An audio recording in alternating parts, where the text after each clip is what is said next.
এবছর যা বৃষ্টি হচ্ছে, আমি আমার জন্মেও এরকম বৃষ্টি দেখিনি। জানি না আমার বাপ ঠাকুরদাদের আমলে এরকম বৃষ্টি হতো কিনা। টানা 2-2.5 মাস ধরে এমন একটা দিন গেল না যেদিন বৃষ্টি হলো না। বৃষ্টি আমার খুব ভালো লাগে, কিন্তু এহেন বৃষ্টি যেন আর ভালো লাগছে না। আজও সকাল থেকে আকাশের মুখ ভার করে বৃষ্টি হয়ে যাচ্ছে। একটু অন্যরকম কিছু খেতে ইচ্ছে করলো। আমি তো এমনি খিচুড়ি লাভার, তার উপরে আবার বৃষ্টি। তৈরি করে নিলাম ডালিয়ার খিচুড়ি। সব রকমের সবজি আনাজ দিয়ে বসিয়ে দিয়েছিলাম, খেতে দারুণ হয়েছিল।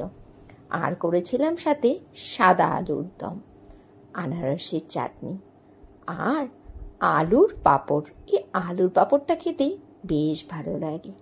ওহ, এরকম গরম গরম খিচুড়ি সঙ্গে আলুর দম, চাটনি, পাঁপড় জমে একদম খিচ।